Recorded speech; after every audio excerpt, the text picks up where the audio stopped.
executed multiple BMPs, BTRs.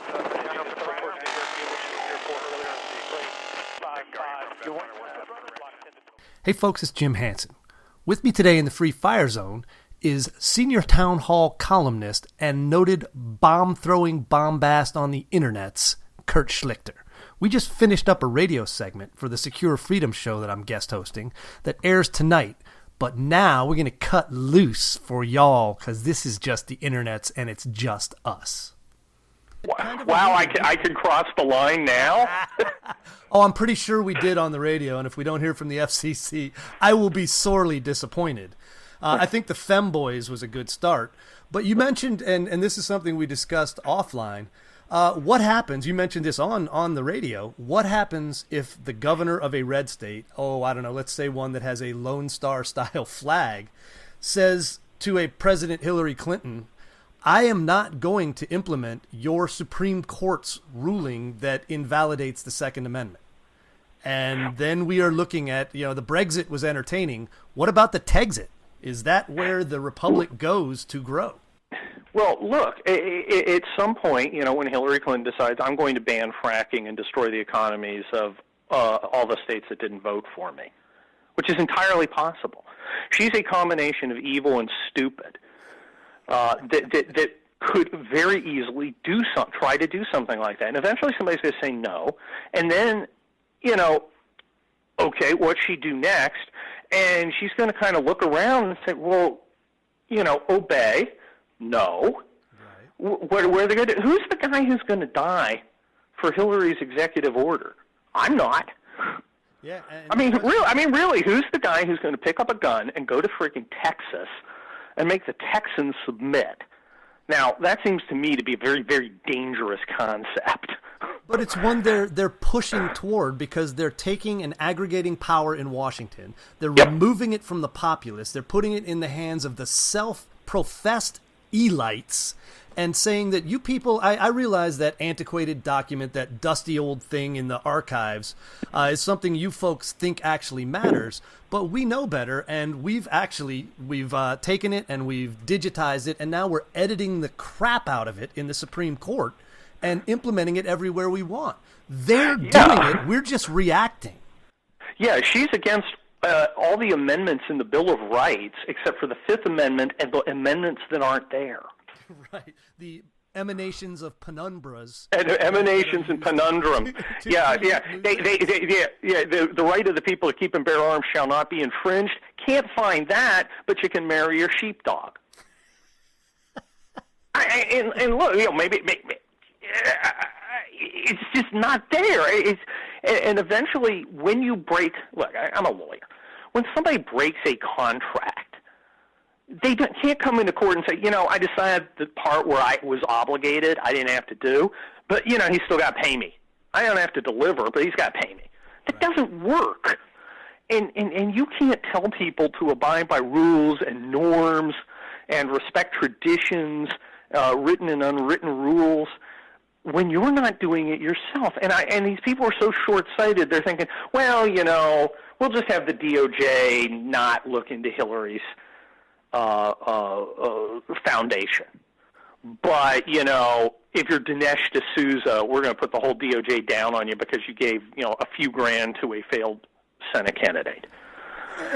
It's the idea that if you don't agree with them, they will use the full force and power of the government, which is the barrel of a gun at the most basic level, to enforce what they believe. So you either follow PC diktat, or you can expect that knock on the door, or you can expect the IRS, or you can expect one of these organs of state power to be squashing you like the poor little prole you are if you don't know their line. Well, the IRS, for instance, must run on honesty because it can't audit everybody. And people generally pay what they owe. In general, people commit fraud, but in general they do. What happens when people see it as illegitimate and just say, okay, well, now maybe I'm going to take a chance on cheating. Right. I can't take a chance on cheating because we're in the. I'm sure they're watching me, but there are lots of other people that, well, maybe I'll maybe I'll, cut a few grand off my income, and that becomes more massive, and suddenly you're Greece, or even worse, Kosovo. And what happens when, I don't know, social unrest comes to our team? Here's the thing. The left has kind of co-opted the idea that since they are now the ones in power, that their social justice is the way things are done. Well, payback's a medevac, last time I checked. We can play that game too. Alinsky is a two-way street. So if we decide that they're illegitimate and not just hold them to their own rules, which will put them in a circular firing squad, they can't, self-rectify when every victim group has to be held to a higher standard, therefore none can be the highest. What happens when we start playing by those rules and we refuse to play by their rules? We can gum up the works a hell of a lot more easily from the producer's side rather than the looter's side. Well, I look at the layout of the country, and the Democrats are not, in the producing areas. I mean, yeah, I think Democrats probably, Democrat thinks probably Facebook. That's kind of a liberal area. Can you eat Facebook? No, you can actually starve to death while looking at cat gifs on a Facebook, but you cannot hunger. eat that. Yeah, I mean, at the end of the day, Facebook can't power your car. Facebook can't. Facebook's not going to frack you up some fuel to heat your house. No, and the way the country's divided, both culturally, geographically, politically, to make it work the way it is now, it's got to be together. And if it wasn't together, okay, well, I'm going to take corn over Facebook. Now, Twitter, I couldn't give up. Exactly. We have to have Facebook. one digital soapbox. All right. Exactly. And, because my mom now grooves on Facebook, I'm kind of loath to make it go away. It can stay. But we need to neuter the capability of the left to control the narrative. And I think, Twitter may be shadow banning people and doing all the things they do, but we can still get our message out there. And I think the reason that I still have hope is that every generation rebels against the status quo. And even though we've bred a neutered generation that has been told that participation trophies and everything should be handed to you on a platter, that's the way they were bred, even they can see that this doesn't work. It's not sustainable. So at some point, we survived Jimmy Carter. And we got Ronald Reagan out of that. Now, unfortunately, Obama has not bred us a Reagan replacement. But if we end up either with Trump or Hillary, there will come a new era. There will come something that just throws the bullshit flag on the entire situation and says this will not stand. It won't stand. It self-evidently cannot stand on the power of Facebook to feed the world. So, well, I hope you're right, and I hope it happens within the norms and customs of our Constitution. I'm not sure it can or will. I think these people don't understand really how fragile the system is when they abuse it for short-term gain. I mean, this. You remember when Comey came out, lays out a damning closing argument to a jury on Hillary Clinton and says, well, but I'm not going to do anything about it. Exactly. They would have convicted based on that. Oh, of course. I mean, I'm not going to. And he's saying not going to. And then, millions of Americans looked at it and said, oh, I guess the system is rigged. And they hadn't said that before. Yeah. Well, okay, but here's the thing. The question is, can we defeat it from within? Or do we need to, in some way, and I know everybody loves to talk smack about Atlas Shrugged. Okay, Atlas Shrugged is the greatest book that you should read when you're 14 years old to understand the difference between state power and individualism. And you should read it and take it to heart and then lay it down, because no one should write a 300-page speech for their main character. It's absurd. But she was right. There's nothing in that book that is not happening now. All right, it's an absurd book. it's an absolutely accurate depiction of where we are with looters and moochers versus producers. And as a member of the producer, or in this case, really the sheepdog guarding of the entire system class, I object to letting the looters and moochers win. Now, do we go galt and shut down the system and let it collapse and rebuild it in, what was it, Colorado? Probably not, because I said Texas. But we got to do something. And I think where we decide to gum it up may have to be in academia. It may have to be someplace where at least the minds of the next generation cannot be poisoned against the system they need to survive. Well, I think one of the big tests is going to be the human survival instinct, which I don't know if it actually still exists in the way it used to.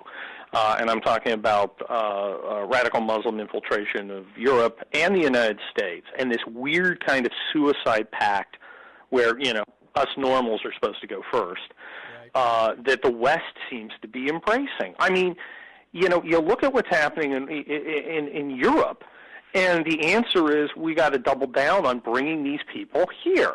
We've got to destroy our culture.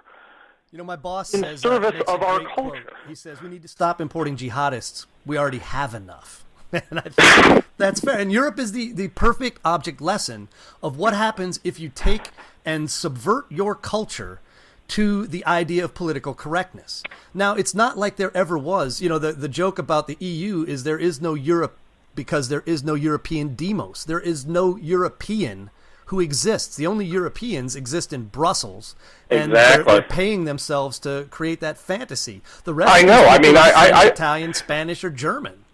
I've actually lived in Europe for 3 or 4 years, in both Germany and Kosovo, and the idea that Europe is one big happy family is just stupid. I mean, it's not even a lie. It's like saying the sun rises in the west. It's just demonstrably false. And it's a giant scam to enrich a European elite, both materially and in terms of power. And it's a way to and people are waking up to it. Concept. They want to go ahead and say that we need everyone to buy into our stupid idea or it won't work because they need more producers to support the looters and moochers.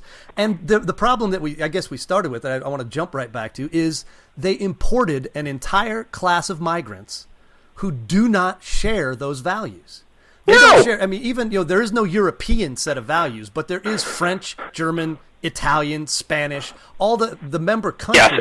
Yes, and if you don't... Cultures. Yeah, and if you don't think there is, that's just you're just lying to yourself. If you don't think Germans are different from the French, if they just they're all brothers because they live on the same hunk of dirt, I mean it's unbelievably stupid. And to bring in these foreigners, I mean you look at what we did. The Somalis in Minnesota, like 25% of them are unemployed. 60% of the welfare roll in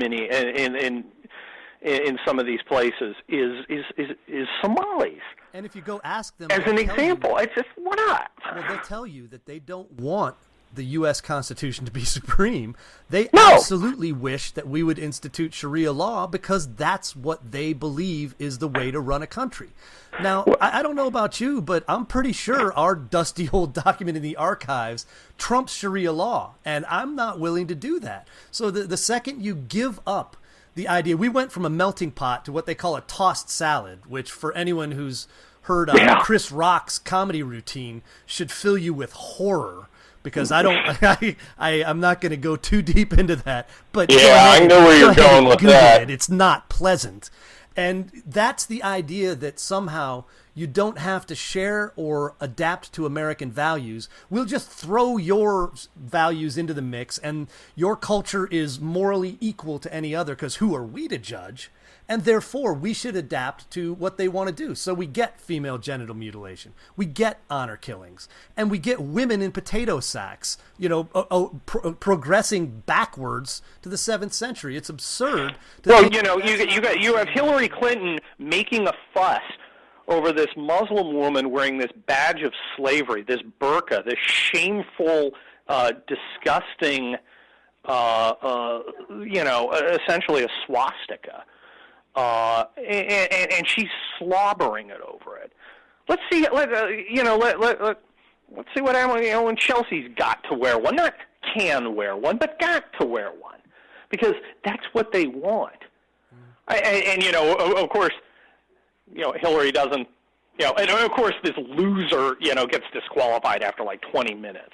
She's like not very good.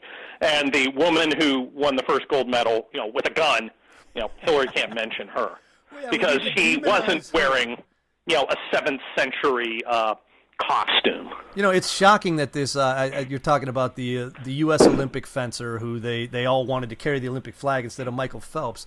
As it turns out, she's a world-class anti-Semite.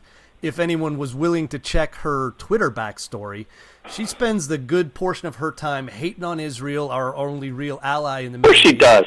And wearing, like you said, a symbol of oppression that feminists, for some reason, that disconnect, dude, blows my mind. Well, look, you got to understand that is lionized by feminists. Stunning. You have to understand that all this feminism and LGBTQ exclamation point $ M4TLB whatever racist, all a lie. All a lie. It is all just a form of progressivism designed to sucker in a specific demographic. Feminism has nothing to do with women. If it did, its primary adherent, who's running for president, would not be, the enabler of a serial sexual abuser. Yeah, there's that. And it's all a lie. Everything's a lie. And if you just understand that with them, you're ready to deal. Everything is a lie. Everything the media says is presumptively a lie. Everything a liberal says is presumptively a lie, designed to steal your money and steal your sovereignty. Yeah. And here's my favorite part. Is when you're looking at the identity politics and the victim group ranking, I would love to be around that table as they try to figure out, okay, here's the deal. We've got a female Muslim who's being oppressed by a male patriarchal system, but because we've decided Muslims are an oppressed victim group, what do we do when a Muslim kills gay people? And all of a sudden, you've got... So we invite his dad to the party. Yeah, I know. And they cannot find a way to rationalize all of the competing ascendant victim groups that they have decided must be... Well, of course, because it's all a lie. It's not real. They don't care. Feminists don't care about women. They care about leftism. They care about progressive politics that give them power and take it away from you.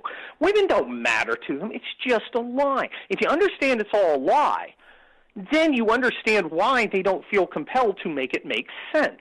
It's what they'll say and do whatever's useful at that moment and turn on a dime at any moment because it's all a lie. Well, it's kind of liberating, I guess, in a way, because then you don't have to worry about being consistent or making sense. Well, and they certainly do not worry about being consistent and making sense. Like you said, the one true thing is you will follow our rules or we will use the full power of the state to destroy you. And they've done it. They've used, they went from shunning and shaming to actual organs of state power. And unfortunately, they are at the levers of those state organs, and we can only expect more to come. Hey, Kurt, I think this became a free fire zone because I haven't done one of those in a while, and I think we need to resurrect it. This is something that you and I both got a lot to get out. Man, it feels good. Do you feel better? I'm just resolute. I always I have no intention of submitting to these people. I'm gonna live on my feet or die on my feet. It's one or the other. I don't care. I'm up. Let's go. I will not be the guy kneeling as they try to lop my head off. I will be the guy stabbing them in the thigh with a pen I pulled out of my pocket. So. I kind of like the idea of going down surrounded by empty brass. There you go, in a pile of empty brass. A pile of empty. But at the end of the day, we got to decide whether we're going to live free or not. And I vote free. Yeah, and, I'm 51. I had a good run. If I got to go tomorrow, I'll go tomorrow. Nah, I ain't going down. Ain't going down without a fight, but ain't going down. All right, folks, we're going to call that the inaugural rebirth of the Free Fire Zone. We have been shooting the shit with Kurt Schlichter. This is Jim Hanson, and we will do this again. I think the world deserves this punishment. Killer 5-5, good impact. And 1-6 copy, we're pushing. 1. And your spot straight down 3 feet. There's 2. And 1 inches.